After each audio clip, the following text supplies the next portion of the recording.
सलाम अलैकुम dear student उम्मीद है बच्चों बड़े दिलचस्प टॉपिक है, बड़ा खूबसूरत टॉपिक है structure of alkyne. Structure of what? Alkyne.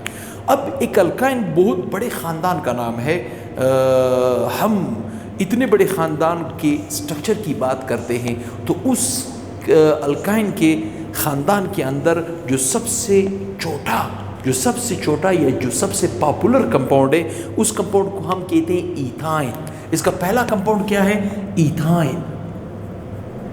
Ethyne इसका मतलब है, वो कहते हैं ना, जैसे रूटीन में कहते हैं एक स्ट्रक्चर को सीखो सब पे अप्लाई करो, एक स्ट्रक्चर को सीखो सब पे अप्लाई करो। कहने का मतलब ये है कि अगर अल्काइन के अंदर मैंने पहले इथाइन के स्ट्रक्चर को समझा तो मैं उसको देखते हुए सब पे अप्लाई कर सकता हूँ। एक चीज़ और याद रखें, ये जो इथाइन है इसे हम प्यार से एक और नाम भी देते हैं एसीटाइलिन। एसीटाइलिन इसे हम प्यार से क्या कहते हैं? एसीटाइलिन। इसका फार्मूला होता है C2H2। ठीक, जब कोई आपसे इसके स्ट्रक्चर की बात करे, अच्छा यहाँ पे जो टॉपिक दिया हुआ है स्ट्रक्चर ऑफ अल्काइन, इसका मतलब हमने स्ट्रक्चर की को बुनियाद बनाते हुए असल में उसकी ज्योमेट्रिकल शेप की बात करनी है। किसकी बात करनी है? Geometrical shape. ठीक, जब मैं इसकी स्ट्रक्चर की बात करूंगा तो स्ट्रक्चर तो सिंपल बनेगा। देखिए 2 कार्बन है, एक कार्बन यहाँ पे हुआ, ठीक, दूसरा कार्बन यहाँ पे हुआ, ठीक। YNE का मतलब है ट्रिपल बॉन्ड आपने उसके अंदर डाल दिया, ठीक। डालने के बाद यहाँ पे H लगा दिया, यहाँ पे H लगा दिया। ये इथाइन का स्ट्रक्चर हुआ। ये क्या हुआ? इथाइन का स्ट्रक्चर हुआ, ठीक। अब अगर इस स्ट्रक्चर को मैं ज्योमेट्रिकल स्ट्रक्चर में कन्वर्ट करने की कोशिश करूँ, किस तरह? अगर मैं इसको ज्योमेट्रिकल स्ट्रक्चर में कन्वर्ट करने की कोशिश करूंगा तो फिर मुझे क्या करना होगा? इसका मतलब है कि इस कंपाउंड के अंदर जो सेंट्रल एटम है, जैसे ये कार्बन है, ठीक, जैसे ये कार्बन है, सबसे पहले देखा जाएगा कि ये कार्बन इस तरफ ट्रिपल बॉन्ड बना रहे, उस तरफ सिंगल बॉन्ड बना रहे, ये किस एब्राइजेशन से गुजर रहा है? क्योंकि ज्योमेट्रिकल स्ट्रक्चर या ज्योमेट्रिकल शेप डिपेंड करता है एब्राइजेशन के नंबर पे। किस पे डिपेंड करता है? एब्राइजेशन के नंबर पे। और हमारे पास फार्मूला होता है नंबर ऑफ एब्राइजेशन निकालने का तरीका। नंबर ऑफ एब्राइजेशन निकालने का तरीका बड़ा आसान फार्मूला है। Number of single bond plus lone pair electrons, ठीक। अब अगर देखा जाए, मैं इसका H निकालना चाहता हूँ, एब्राइजेशन का नंबर निकालना चाहता हूँ, इस कार्बन का निकालना चाहता हूँ, ठीक। तो देखिए इस तरफ एक सिंगल बॉन्ड है, इस तरफ एक सिंगल बॉन्ड है, 2 तो डबल है, ठीक। सिंगल बॉन्ड को हम कहते हैं सिग्मा बॉन्ड, इसको कहते हैं सिग्मा बॉन्ड। ये जो 2 डबल है इसको तो हम कहते हैं पाई बॉन्ड। हमने पाई बॉन्ड को फार्मूले में नहीं लेना है, ठीक। देखिए सिंगल बॉन्ड इस कार्बन का एक इस तरफ है, एक इस तरफ है, तो इसका मतलब नंबर ऑफ सिंगल बॉन्ड कितने हुए? 2 जमा। इस कार्बन के पास क्या कोई लोन पेयर नजर आ रहा है? नहीं, इसका मतलब लोन पेयर एब्सेंट है, तो मैं कहूंगा 0। तो H का नंबर क्या निकला? 2। अगर H का नंबर 2 निकला, 2 क्या चीज रिप्रेजेंट करके दे रहा है? इसका मतलब है एक S ने एक P के साथ और लेप किया है। मेरी बात यहां तक समझ आ रही है? एक S ने SP के साथ और लेप किया है, तो एब्राइजेशन हो जाएगा SP एब्राइजेशन। क्या हो जाएगा? SP एब्राइजेशन कहलाया जाएगा, ठीक। यहां तक मैं समझता हूं सबको समझ आ रहा है, बड़े अच्छे अंदाज में समझ आ रहा है। और ये चीज याद रखें, जो कार्बन, जो एटम SP एब्राइज्ड हो, उसकी ज्योमेट्रिकल जो स्ट्रक्चर होता है या शेप होता है उसे हम कहते हैं लीनियर, ठीक। इसका मतलब है ये कार्बन भी SP एब्राइज्ड है, ठीक। अगर देखा जाए इस कार्बन का, यहां पे देखिए ये एक सिग्मा बॉन्ड, ये दूसरा सिग्मा बॉन्ड, ये पाई बॉन्ड, ठीक। तो इसके पास भी 2 सिंगल बॉन्ड है, कोई लोन पेयर नहीं है। इसका मतलब ये कार्बन भी SP एब्राइजेशन से गुजर रहा है, ठीक। अब SP एब्राइजेशन को समझते हैं, ठीक। कैसे? मिसाल मैंने लिया कार्बन C6, ठीक। इसकी जब मैं इलेक्ट्रॉनिक कन्फिगरेशन करूंगा, मैं कहूंगा 1s2 2s2 2p2, ठीक। सबसे पहले मैं इसका क्या निकालूंगा? Ground state. क्या निकालूंगा? ग्राउंड स्टेट, ठीक। ग्राउंड स्टेट और कुछ भी नहीं है, उसके आखिरी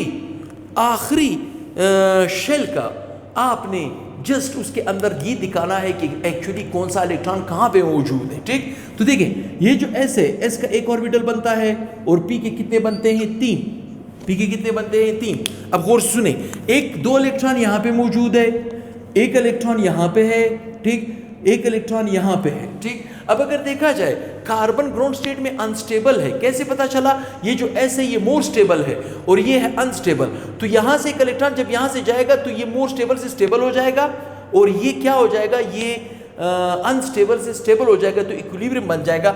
जब एक इलेक्ट्रॉन यहाँ से यहाँ मूव करता है और ये एटम जो है वो किस में चला जाता है, एक्साइटेड स्टेट में चला जाता है। किस में? एक्साइटेड स्टेट में। जैसे एक इलेक्ट्रॉन यहाँ से यहाँ मूव करेगा तो इन दो ऑर्बिटलों की एब्रेशन होगी, क्योंकि एक S एक P की एब्रेशन होगी, तो दो ऑर्बिटल बनेंगे इस तरह, ठीक, दो ऑर्बिटल इस तरह बनेंगे, ठीक। और यहां पे देखा जाए तो ये आपके पास दो ऑर्बिटल भी बच रहे। देखिए ये आपके पास है 2px, ये 2py, ये है 2pz, ठीक। ये जो 2py है और 2pz, ये 2pz, ये आपके पास 2py।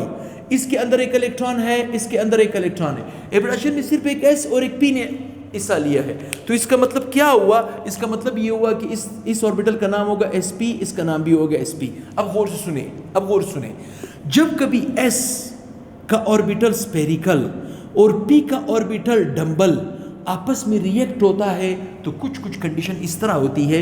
ये देखें, ये s, ठीक, और डंबल U इसके अंदर पेनिट्रेट हो जाता है, ठीक। इलेक्ट्रॉन का क्राउड यहाँ पे बढ़ जाता है, ठीक। जैसे इलेक्ट्रॉन का क्राउड बढ़े, जैसे गुब्बारा फूलता है, यहाँ पे स्वेलिंग हो जाएगी, स्पेंडल छोटा हो जाएगा। ये कुछ कुछ आपको इस तरह नजर आएगा, इस तरह। मेरी बात समझ रहे हो? ऐसे शेप को हम क्या कहते हैं? एब्रिडाइज शेप। तो इसका मतलब है कि S ने जब P के साथ ओवरलैप किया है तो इसका शेप हो जाएगा इस तरह हाफ डंबल, इसका शेप भी हो जाएगा हाफ डंबल, इसका नाम हो जाएगा SP, इसका नाम हो जाएगा SP। लेकिन व्हाट अबाउट दीज? इन्होंने तो एब्रेशन में हिस्सा नहीं लिया है, ठीक, इन्होंने एब्रेशन में हिस्सा नहीं लिया है। जो एब्रेशन में हिस्सा नहीं लेगा, जैसे 2py है, उसका शेप उसी तरह का डंबल होगा और pz का शेप भी डंबल होगा। अच्छा, जो ऑर्बिटल एब्रेशन में हिस्सा नहीं लेता, ये चीज आपको पता होनी चाहिए, वो आपके पास क्या बना के देते हैं? Pi bond. जो ऑर्बिटल एब्रेशन में हिस्सा लेते हैं, जो ऑर्बिटल एब्रेशन में हिस्सा लेते हैं, वो बनाते हैं सिग्मा बॉन्ड। वो क्या बनाते हैं? Sigma bond. एक इलेक्ट्रॉन यहां पे है, एक इलेक्ट्रॉन यहां पे है, ठीक। अब अगर ये कॉन्सेप्ट मेरे जहन में बैठ गया, अब अगर ये कॉन्सेप्ट मेरे जहन में बैठ गया, तो मैं यहां पे लेता हूं इथाइन, ये है कार्बन, ट्रिपल बॉन्ड कार्बन, यहां पे H, यहां पे H। मैंने इसको सीधा बनाया क्योंकि लीनियर ज्योमेट्री में क्या होता है, एंगल जो है वो कितने का हो जाता है? 180, मतलब 180 डिग्री का एंगल हो जाता है, ठीक। जब 180 डिग्री का एंगल हो जाता है, अगर मुझसे कोई कहे इसका ज्योमेट्रिकल शेप, एब्रिडाइज शेप बनाओ, तो मैं उसको आसानी से बना सकता हूं। कैसे बना सकता हूं? तो चलिए ट्राई करते हैं, ठीक। सबसे पहले नंबर पे मैं इस कार्बन को रिप्रेजेंट करूंगा। ये देखिए मैंने कार्बन लगाया यहां पे, ये कार्बन, ये वाला कार्बन, ये कौन से एब्रेशन से गुजरा है? sp से। ये वाला कौन से गुजरा है? sp से। अब अगर ये कार्बन sp से गुजरा है, इसका मतलब है इसके पास एब्रिडाइज्ड ऑर्बिटल की तादाद होगी 2 और उनका शेप क्या होगा? हाफ डंबल, ठीक। तो देखें, एक हाफ डंबल यहां पे आया, एक हाफ डंबल यहां पे आया। मेरी बात समझ रहे हो? इस कार्बन की 2 एब्रिडाइज्ड ऑर्बिटल है, ठीक। अब आते हैं, देखिए, अगर ये 2 एब्रिडाइज्ड ऑर्बिटल है तो इस कार्बन के पास 2 अनएब्रिडाइज्ड भी है जिनका शेप है मुकम्मल डंबल, ठीक। जैसे एक डबल ट्रिपल बॉन्ड उस तरफ बन रहा है तो एक मुकम्मल डंबल यहां पे आ जाएगा, ये होगा 2py, ठीक। और एक मुकम्मल डंबल ऐसे आ जाएगा, इसे हम कहेंगे 2pz, ठीक। अब आते हैं दूसरे कार्बन की तरफ, वो कार्बन भी तो sp एब्रिडाइज्ड है। अगर वो sp एब्रिडाइज्ड है तो उसके पास भी 2 एब्रिडाइज्ड ऑर्बिटल होंगे, 2 अनएब्रिडाइज्ड। अब एब्रिडाइज्ड ऑर्बिटल का शेप क्या होता है? हाफ डंबल, वो ऐसे आमने सामने टकराएंगे, ठीक। एक एब्रिडाइज्ड ऑर्बिटल यूं होगा, ठीक, ठीक। अब अगर इस कार्बन की 2 एब्रिडाइज्ड ऑर्बिटल हो गए, ठीक, तो इसके पास भी क्या होंगे? 2 अनएब्रिडाइज्ड। एक होगा 2py और दूसरा होगा 2pz। क्या होगा? 2pz, ठीक। अब अगर ये कॉन्सेप्ट मेरे जहन में आ गया, ठीक, तो यहां पे देखिए, ये जो कार्बन है ये हाइड्रोजन के साथ ओवरलैप कर रहा है। हाइड्रोजन का एटॉमिक ऑर्बिटल होता है 1s1, इसका मतलब है s का ऑर्बिटल क्या होता है? स्फेरिकल, ठीक। तो यहां पे मैंने एक हाइड्रोजन अटैच किया यूं, स्फेरिकल हाइड्रोजन, ठीक। यहां पे दूसरा अटैच किया H, ठीक। यहां पे दूसरा अटैच किया H, ठीक। तो दोनों मैंने अटैच किए। अटैच करने के बाद अब ये आमने सामने टकराव है, इसे हम कहेंगे सिग्मा बॉन्ड। ये आमने सामने टकराव, इसे हम कहेंगे सिग्मा बॉन्ड। ये आमने सामने टकराव, इसे हम कहेंगे सिग्मा बॉन्ड। लेकिन व्हाट अबाउट दीज ऑर्बिटल्स?